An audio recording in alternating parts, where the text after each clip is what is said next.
فضیل بن عیاض تابعین کے زمانے کا ایک بہت بڑا ڈاکو تھا، زمانہ ڈرتا تھا۔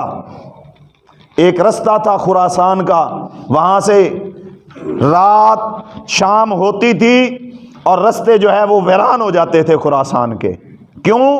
پتا تھا یہاں پر فضیل بن عیاض بڑا نامور ڈاکو ہے، یہ جب حملہ کرتا ہے نا تو پھر اپنی مہارت سے کچھ نہیں چھوڑتا۔ اس وقت کا معروف ڈاکو، بدنام زمانہ۔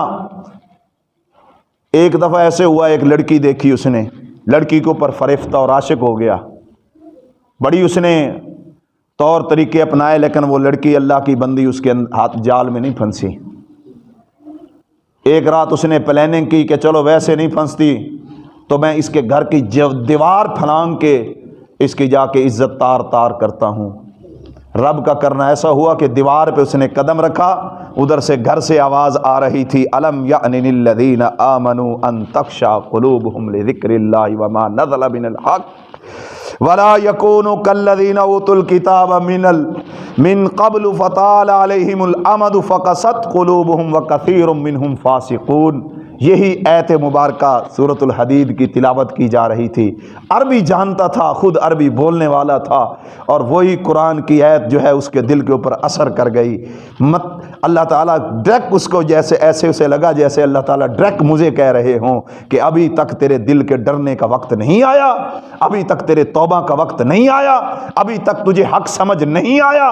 اسی وقت اس نے کہا قد آت میرے اللہ، اب وہ وقت آ گیا ہے کہ فضیل سارے گناہوں سے توبہ کر لے اور تیرا بندہ بن جائے۔ وہ دیوار اس نے پھلانگی نہیں، واپس چلا گیا۔ ایک خالی جگہ تھی، وہاں کمرہ سا بنا ہوا تھا، اس کے اندر اس نے رات گزاری۔ رات جب وہ گزار رہا تھا، ساتھ ہی ایک قافلہ اس نے پڑاؤ ڈالا ہوا تھا، وہ باتیں کر رہے تھے بھائی یہ سفر جاری کریں کہ نہ کریں۔ تو ایک تجربہ کار نے کہا کہ نہ کرنا، یہاں پر فضیل ڈاکو اس راستے کے اوپر ڈاکے ڈالتا ہے، وہ تمہیں چھوڑے گا نہیں۔ تو اللہ اکبر، اس نے دل کے اندر تہیہ کیا، میرے اللہ رات کو میں ساری رات گناہ کرتا ہوں اور بندے تیرے مجھ سے ڈرتے رہتے ہیں، اب میرا تجھ سے وعدہ ہے کہ میں انشاءاللہ اگر میری زندگی باقی رہی تو میں پکی توبہ کرتا ہوں، اور توبہ کرنے کے بعد میں تیرے بیت اللہ کے اندر ساری زندگی گزاروں گا۔ پھر دنیا نے دیکھا کہ اس نے پھر قرآن کی طرف رخ کیا، حدیث کی طرف کیا، ایک بڑا محدث بن گیا، ڈاکو سے محدث بن گیا۔ اس قرآن نے اس کو ڈاکو سے محدث بنا دیا۔